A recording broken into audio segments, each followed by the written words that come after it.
Hello food lovers, welcome to cooking world. ఈరోజు వీడియోలో చాలా సింపుల్ అండ్ ఈజీగా ఎంతో రుచికరంగా తెలగపిండి కూర ఎలా తయారు చేసుకోవాలో చూద్దాం. ముందుగా ఒక కూర దాకాలో చిన్నగా కట్ చేసి పెట్టుకున్న ఉల్లిపాయలు, పచ్చిమిరపకాయలు వేసుకోవాలి.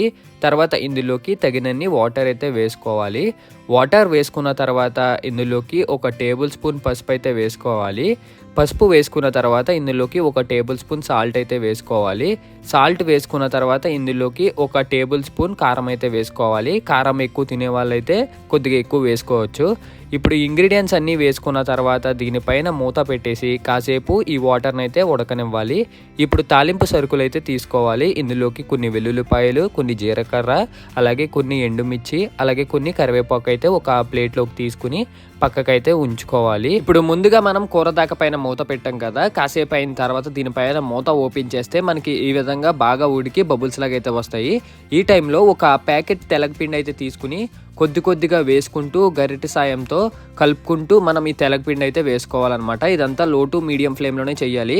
హై ఫ్లేమ్లో కాకుండా మనం ఈ విధంగా చేస్తే మనకి మొత్తం ఇన్ అండ్ అవుట్ బాగా కుక్ అవుద్ది అనమాట కర్రీ. మొత్తం తెలగపిండి అంతా ఈ కూర దాకలో వేసుకున్న తర్వాత గరిటెతో అస్సలు ఉండలు లేకుండా కలుపుకోవాలి.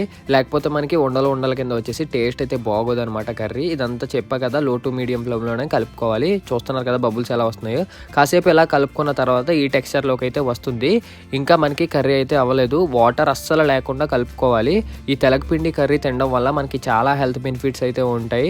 మొత్తం నేను డిస్క్రిప్షన్లో అయితే మెన్షన్ చేస్తాను. కాసేపటి తర్వాత వాటర్ అంతా పోయి మనకి పిండి అయితే ఇలా తయారవుద్ది. ఇప్పుడు స్టవ్ మీద ఒక కడాయి తీసుకుని అందులో ఆయిల్ వేసి కొన్ని వెల్లుల్లిపాయలు వేసుకోవాలి. వెల్లుల్లిపాయలు వేసుకుని కాసేపు అయితే వేగనివ్వాలి. ఇవన్నీ వేగిన తర్వాత ముందుగా మనం ఒక ప్లేట్లోకి తీసుకున్న కరివేపాకు, అలాగే కొద్దిగా ఎండుమిర్చి, అలాగే కొద్దిగా జీలకర్ర ఉంటుంది కదా, అవన్నీ వేసి ఇవన్నీ కొద్దిగా పచ్చివాసన పోయేంత వరకు కాసేపు అయితే వేగనివ్వాలి.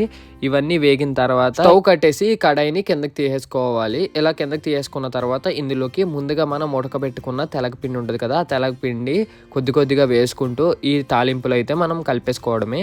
ఈ విధంగా మనం తెలగపిండి కర్రీ అయితే రెడీ చేసుకోవడమే. ఇందులో కావాలంటే పచ్చిరొయ్యలు కూడా వేసుకుని తయారు చేసుకుంటారు. అలా బెల్లం కూడా ఇష్టం ఉన్న వాళ్ళు అయితే బెల్లం కూడా వేసుకుంటారు. సో మన వేడి తెలగపిండి కర్రీ అయితే రెడీ అయిపోయింది. మీలో ఎంతమందికి తెలగపిండి అంటే ఇష్టమో కామెంట్ చేయండి. వీడియో నచ్చితే లైక్ చేసి షేర్ చేసి సబ్స్క్రైబ్ చేయండి. ఇంకా నెక్స్ట్ వీడియోలో మళ్ళీ కలుద్దాం. బాయ్.